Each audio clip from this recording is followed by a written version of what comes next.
Please like and subscribe.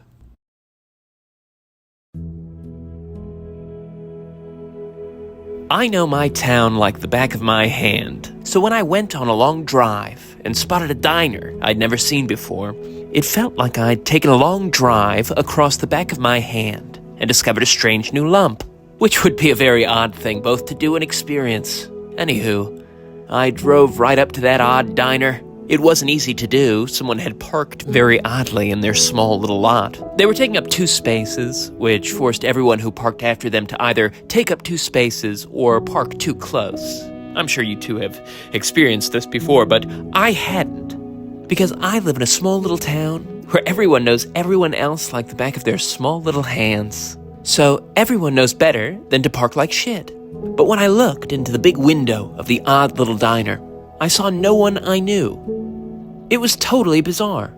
I also saw a pie case, so I went inside.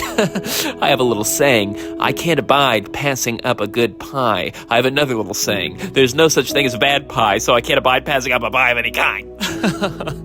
That's what I said to the career waitress at the lunch counter. She said, "So which do you want?" Which I didn't think was appropriately hospitable for a woman who makes her living in hospitality. But I wasn't deterred. I said, "You tell me, which one is the best?" And she said, "We got cherry, berry, and chocolate." I said the French have a saying, dinner doesn't end till you've had chocolate, so... The waitress chuckled and said, "Whatever you say." I smiled, figuring I'd made the mean woman's day. I noticed a tip jar at the end of her lunch counter, which had a droll little sign on it. Tipping's not just a city in China. I said, "I like your sign." She said, "Which one?" She had an odd accent, which turned all of her words into one word. I said, "Tipping's not just a city in China." The waitress said, "I don't even know what that one means." I told her, "Tipping is also the name of a city in China. What's the other one?" She said, "What you mean? I don't know no other cities in China." So I gave her a brief synopsis of the conversation she'd been a part of. I said, "I like your sign. You said, which one? But this diner doesn't even have a sign over the door, probably why I've never noticed it before." So, what is the other sign to which you were referring? She mumbled, "Pie refill, blank." I said, "Pardon me, a life working in radio has left me hard of hearing. What did you say?" She said, "Pie refill, blank," and walked away. But as that monster lumbered off, I spotted the sign which had been hidden behind the haggard waitress, turning slow inside the glowing pie case. It read, "Pie refills, if you're polite." Each rotation seemed to catch the fluorescent lighting in the restaurant and make the sign shine like some holy relic. And perhaps it was one, but I get ahead of myself. I wasn't thinking about that in the moment. I was thinking, I can't wait to finish this pie so I can start eating my pie refill. Perhaps the gentleman beside me had a similar thought. I heard his full mouth mumble, "Thank you, Nancy." as the waitress, presumably Nancy, had refilled his pie before the last bite of boysenberry had even glided down his gullet. I thought to myself, I don't imagine Miss Manners would have deemed talking with one's mouth full to be pie-worthy behavior, but then I suppose all that really matters is what Miss Nancy thinks. I had no idea how right I was. I polished off my pie, placed my fork across an empty plate, and listened with surprise as the pie case clicked closed. Then the waitress said in a single syllable, "Will you like a check?" I said, "Not yet, Nancy." And Nancy replied, "Do yourself." I turned to the flannel-clad fellow to my right, enjoying his pie refill. I said, "Do you eat here a lot?" He said, "Excuse me?" I said, "Oh, no, excuse me. I didn't mean to bother you while you were eating. I was only wondering, do you eat here a lot?"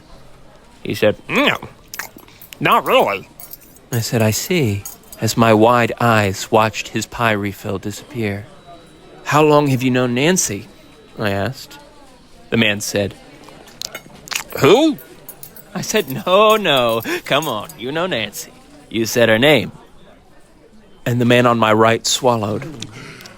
"Well, she's got a name tag on her dress. I've never even seen this place before today, and I know this town like the back of my hand." I said, And when you noticed the name tag, did you maybe tell her it was a nice dress? And have a nice chat with Nancy about something like that? The man scratched his head. I don't think so. But it is a nice dress. And as quickly as the words left his mouth, a plate slapped the lunch counter as Nancy refilled his pie refill. I said to the man, I suppose I'm just wondering why it is Nancy's refilled your pie. Glaring into the man's palpably kind eyes, he chuckled. I was just wondering that myself. My nostrils flared as I informed him, they're pie refills, if you're polite. And I turned away from the man, as finished with him as I was not finished eating pie. I cleared my throat. Excuse me, Nancy.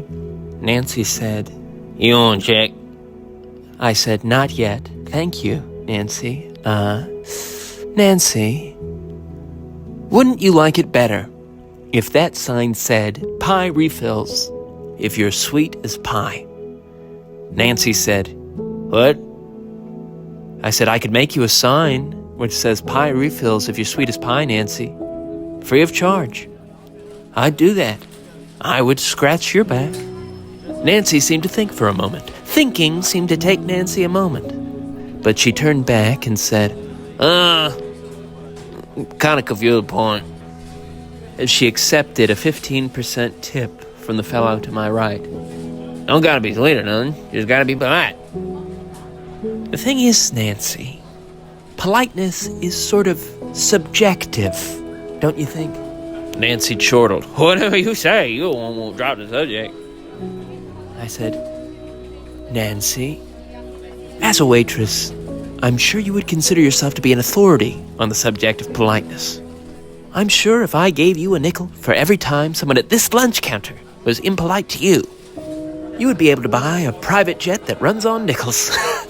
But, Nancy, if you were to board that private jet and fly to, say, Tipping China, where you then stopped at a lunch counter just like this one, and were served by a waitress just like yourself, if at the end of your meal, you decided to hand your money directly to a waitress, just like that man you decided was polite just now did to you, that waitress would think that you, Nancy, were mildly rude for not placing your pay in the small tray which in China waitresses provide for you. Do you see what I'm saying?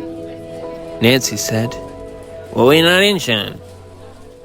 I said, that's right, Nancy. But in different places, different things mean different things for different people.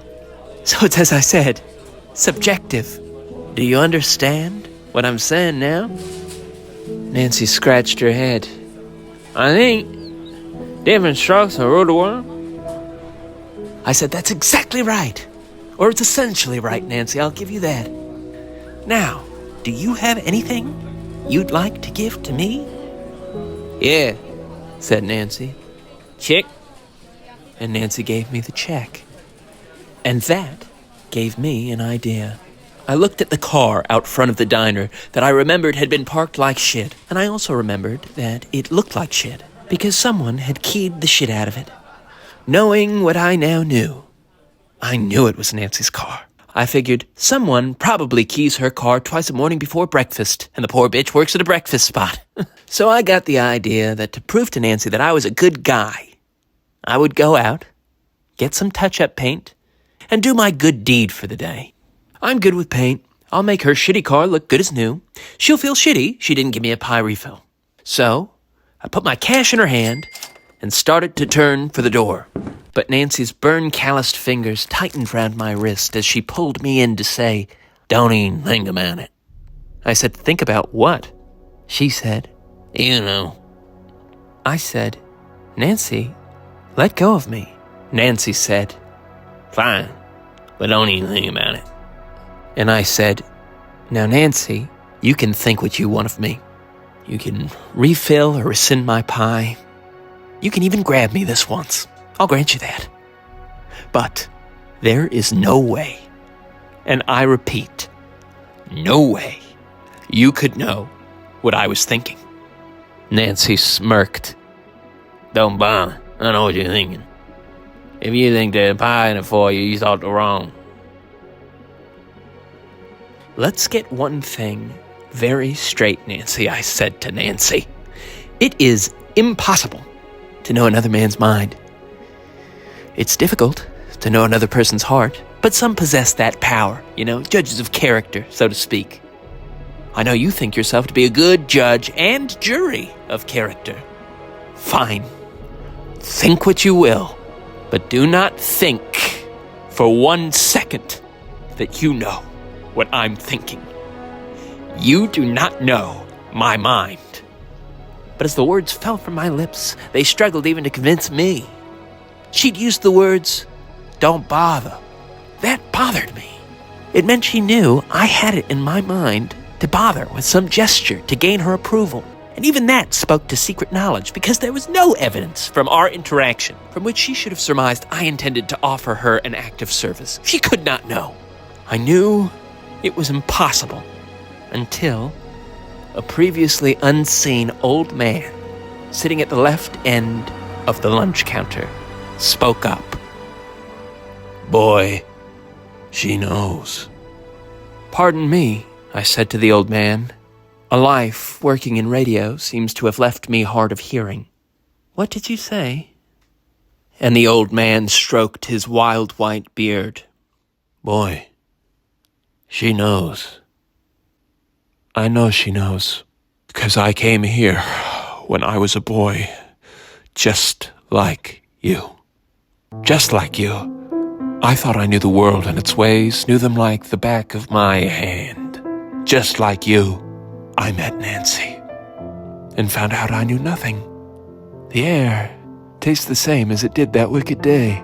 It's likely the fry cook hasn't changed the oil in all this time, so believe me when I say it was a day just like this. This diner was full of idiots just like these. And when I walked in, I saw one of the mouth breathers at the lunch counter was choking on his boysenberry. He could not breathe. Luckily, I know the Heimlich like the back of my hand. I saved the life of a man sitting in the very chair where I now sit. And you know what he said to me? If you're thinking, thank you, you thought wrong. The man said, hey man, I wasn't finished with that. Then he put the fully masticated piece of pie back in his mouth, and he went right back to choking on it. Again, I saved him. The man said, man, where are your manners? Get your own dang pie. They give you dang refills if you're polite. I decided to ignore him, ordered my pie, and like you, I watched and waited as it went unpie refilled. I, too, replayed mentally my exchanges with Nancy and others. I, too, reread that sign and wondered endlessly if I'd misread the signs. Wondered if the man hadn't really been choking, though I knew he had. Or maybe if I'd hurt him performing the Heimlich, or else hurt Nancy's pride in a micro-interaction when I complimented her tip jar and forced her to reveal she didn't know tipping was also a place in China. Then, just like you, I saw her shitty Chinese-made car, and I wondered, as perhaps you're wondering now, if Nancy had mistaken me for the person who keyed it. Oh, yes. I purchased, as you will soon purchase, Dr. Color Chip's non-toxic touch-up paint, and performed my second life-saving procedure of the day, this time on Nancy's paint job. And when it was done, I ordered chocolate pie. And when that was done, Nancy said, "Are you done?" I said, "Nancy, have you seen what I've just done in the parking lot?" Nancy said, "Yeah." I said, "Do you have anything you'd like to say to me?" Nancy said, "Yeah." "You want a check?" I paid by credit, signed for a 20% tip. That's social contract. But I kept Nancy's pen. I walked to Nancy's car and I drove the pen into her then perfect paint job as Roman soldiers once drove nails through the hands of Christ. Then on the drive home, I considered something. What I just did was impolite. I considered something else. Perhaps this had all been Nancy's great test, and I'd failed. True politeness is to serve others, whether or not your services will be repaid. Such was Nancy's wisdom. It was an odd personal philosophy for a woman who makes her living off tips, but a great message is not reflective of its messenger. Rome spread Christianity to the world. So, I went back the next day with a new can of touch-up paint. I bought a new slice of pie and did the whole thing over again. Nancy's car has been red. It's been blue. It's been keyed and unkeyed and painted every color of the rainbow except for indigo. When I got to indigo, I feared I'd lost my mind. Or else that I'd lost myself entirely. So I went for a long drive to discover me. Off into the wilderness, I meant to discover the meaning of life, like Walt Whitman did in the woods, except I didn't go to the woods. I went to the beach. The French say a dinner doesn't end until you've had chocolate. I say a vacation doesn't begin until I've been to the beach. So I bought a cottage on the shore and plagiarized Shamelessly Dismiss Whatever Insults Your Own Soul by Walt Whitman. And it was amazing. For a time. Until a couple rented the cottage next to mine. A man and a woman who insulted my very soul. These two were crass beyond comprehension. A truly loathsome pair of soulless soulmates. They were forever cackling at their own awful jokes, which were just as unceasing as they were unfathomably unfunny. In fact, it was precisely because they were always laughing that the moment I realized they'd finally gone quiet, I knew instantly one of them must be drowning. Luckily, I know CPR like the back of my hand. So the woman watched as I put my lips to her man's miserable mouth and my chest to his hands, and he vomited water out of his lungs and into my mouth. If you know anything about CPR, you know it's not just water that comes out of a drowned man's mouth, it's vomit. And you know what he said the second he'd been saved? If you're thinking thank you, you do not know. He looked up at his wife and said, "Shit, bitch! I just nutted out my fucking throat all over this asshole's pie hole!" I fell backwards from shock. And he skipped gaily as a child over to his wife, a woman I knew would have laughed incessantly if she had heard me say gaily. So instead, I said, "Excuse me, sir, if you must discuss nut, can you at least wait to do so till you're out of my presence?" And the man said to me, "No." I said, "Excuse me, a lifetime working as a music producer has left me hard of hearing. Did you say no?" The man said, "Fuck yes, I said no. That's the thing about nut. You gotta let it out, or it makes you nuts. That's how come they call cum nut."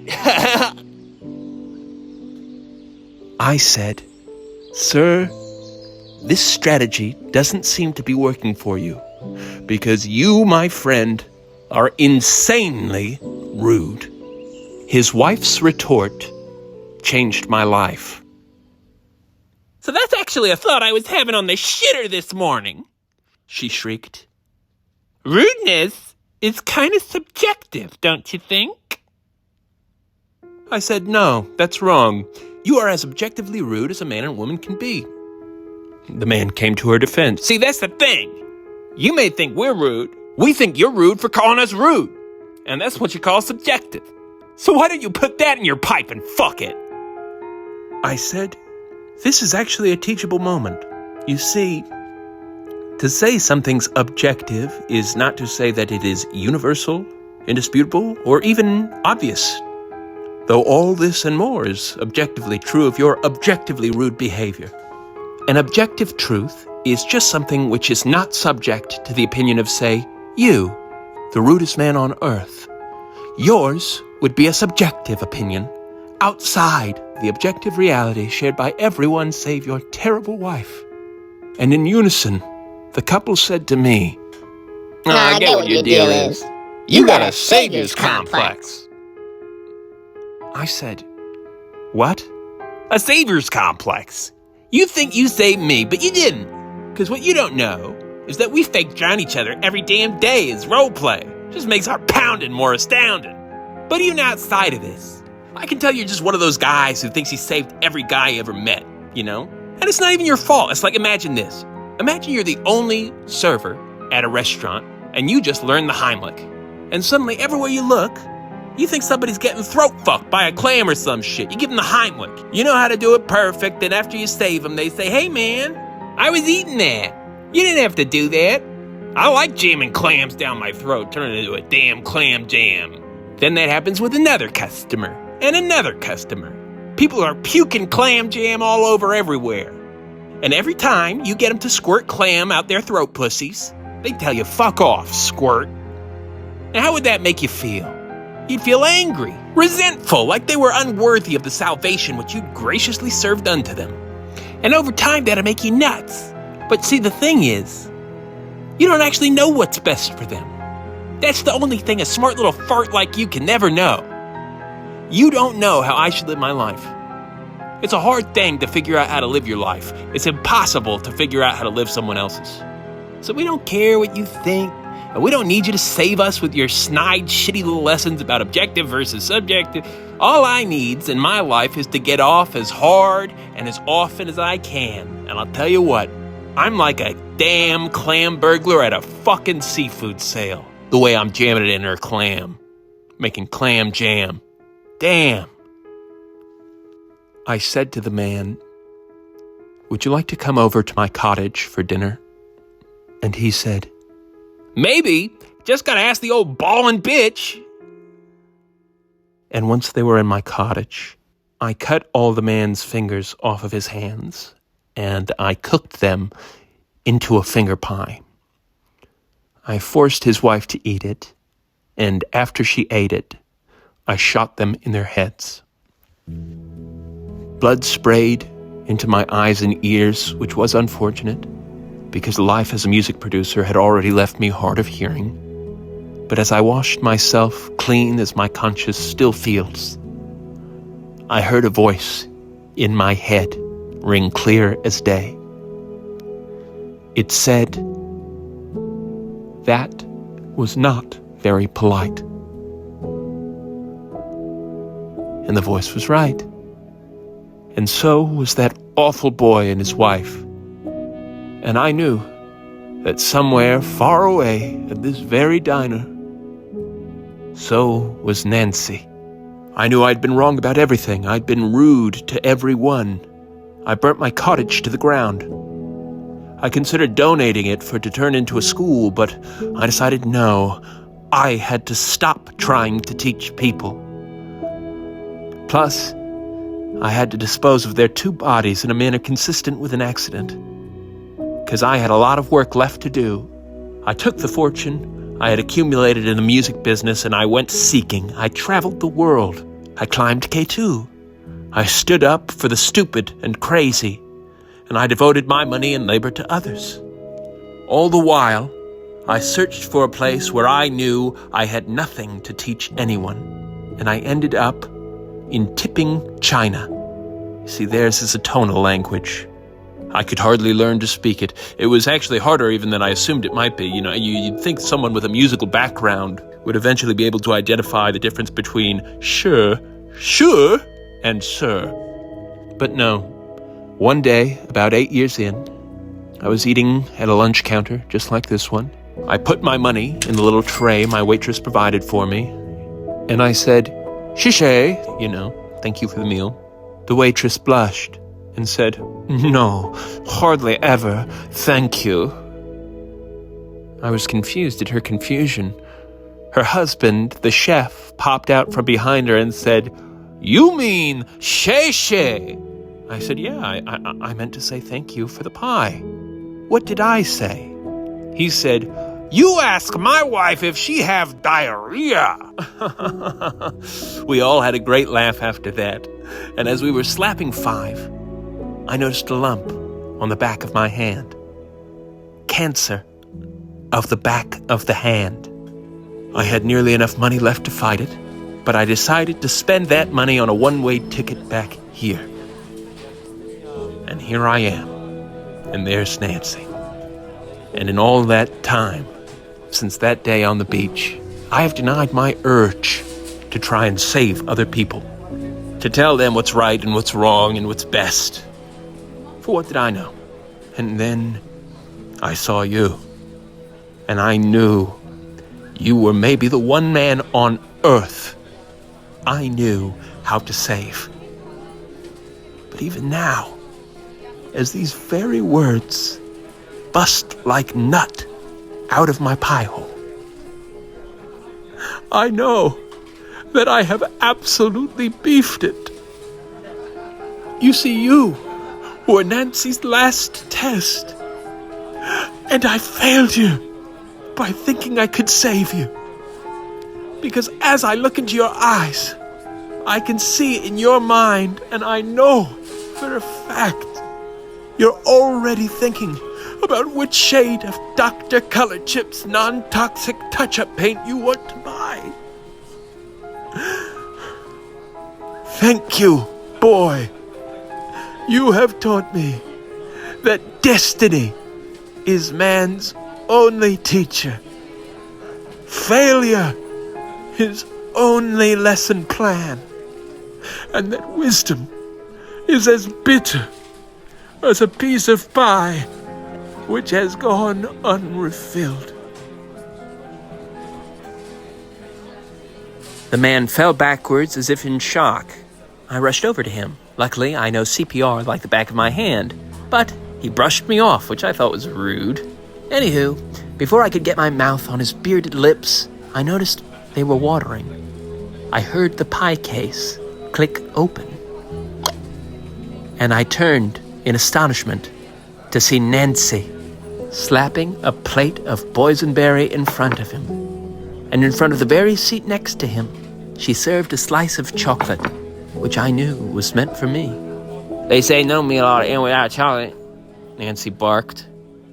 Nancy, I said, that's essentially right. But why? And the old man echoed my amazement. Yes, Nancy, why? Why now? What was the test? How did we pass? And Nancy said, I just passed y'all over for pie refills because y'all parked too close to my car. We said in unison, What? What? Nancy said, y'all parked like shit, bumping the shit out of Nancy door. Not playing. How's that pie though? I said, you know, I've never had a bad pie, but Nancy, this tastes especially good. Nancy smiled, but raised an eyebrow when she realized the old man to my left hadn't touched his pie refill. She put her hand over the black lump on the old man's old hand and said, You okay, crazy? Sorry I drove you crazy with pie refill, and I'm sorry I got canceled. And at that, Nancy tapped her throat. I know cancel out the back of my hand. So sorry, that's from the stress. The old man said, Nancy, don't apologize to me. You saved my life. And that was the end of our little tale. But I couldn't help but be irked by thinking to myself that wouldn't it kind of save the story if I had just left after saying, I've never had a bad pie, but Nancy, this tastes especially good, I just feel like, or maybe like a play on words, but this here tastes sweet as pie. Like, that feels like the thematic ending to me. I don't know. But what do I know?